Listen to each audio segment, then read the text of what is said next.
다음 소식입니다. 신흥국 금융시장이 다시 출렁이고 있는 모습입니다. 아르헨티나에 이어 파키스탄 또 국제통화기금 IMF와 구제금융 지원 협상에 들어갈 예정입니다. 신흥국 중심의 위기가 급속도로 퍼지는 양상인데 우리나라에 끼치는 영향은 없는지 취재기자와 이야기 나눠보겠습니다. 이대종 기자. 네. 파키스탄도 IMF에 손을 내밀 것 같다고요? 그렇습니다. 올해 들어서 이 아르헨티나가 구제금융을 받은 데 이어서 지금 파키스탄까지 구제금융 지원 협상에 나설 예정입니다. 최근 파키스탄 재무장관이 오는 12일 인도네시아 발리에서 열리는 IMF와 세계은행의 연차 총회에서 구제금융 협상 지원 협상을 벌일 예정이다. 이렇게 밝혔습니다. 아르헨티나가 지난 6월에 우리 돈 약 55조 원 규모의 구제금융 지원을 결정하는 등 이 불안불안했던 신흥국의 위기가 사실상 본격화됐다 이렇게 볼 수 있는 상황입니다. 그런데 문제는 이들 나라들만 불안하다는 게 아니라는 점입니다. 터키가 올해 들어 이 자국 통화인 리라화 가치가 무려 40% 가까이 빠졌고요. 구제금융 협상에 나설 예정인 파키스탄보다도 지금 3배 가까이 많은 수치입니다. 이렇게 통화 가치 하락은 남아공이나 인도네시아 등도 이 불안하기는 마찬가지 상황인데 이러다 보니까 이 신흥국 주식 시장을 반영하는 MSCI 신흥시장 지수 역시 지금 큰 폭으로 하락세를 나타내고 있습니다. 지난 1월에 비해서 무려 20% 가까이, 20% 넘게 지금 하락 중인 그런 상황입니다. 네, 이렇게 신흥국들의 금융시장 불안이 이렇게 확산되는 배경이 좀 있다면 짚어주시죠. 예, 결국 미국과 중국 G2의 무역 갈등 때문이다라고 보는 게 지금 가장 큰 분석입니다. 우선 중국 경제의 우려감이 매우 큰 상황입니다.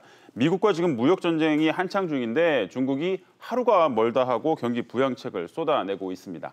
상하이 증시가 하락세를 보이고 있고 위안화 가치가 오르는 등 금융시장도 지금 함께 불안한 모습을 보이고 있는데요.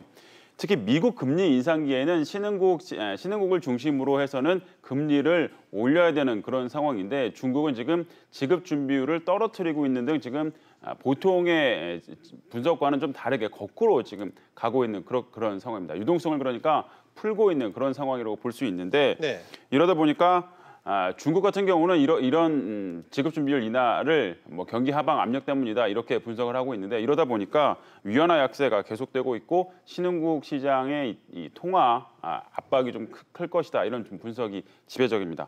또 다른 이유 하나는 결국 미국의 금리 인상 때문으로 보입니다. 이 영향으로 최근 10년 만기 국채 금리가 최근 7년 사이에 가장 높은 수준을 기록하고 있는데요.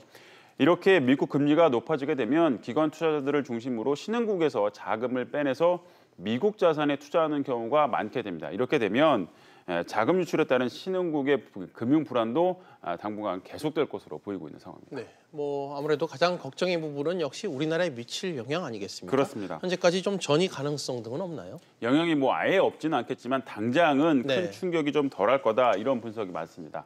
앞서 언급한 나라들의 이 금융시장이 크게 출렁이는 이유는 외화 부채가 높기 때문입니다. 달러화 강세 속에서도 이 미국 금리 인상이 겹치게 되면서 부채가 크게 늘어나고 금융 관련 정책들의 신뢰도도 크게 떨어지고 있는 그런 상황인데요.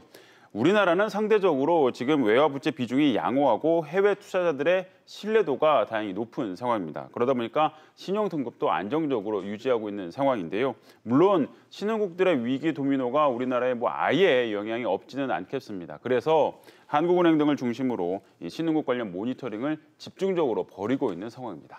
그렇군요. 김 기자 잘 들었습니다.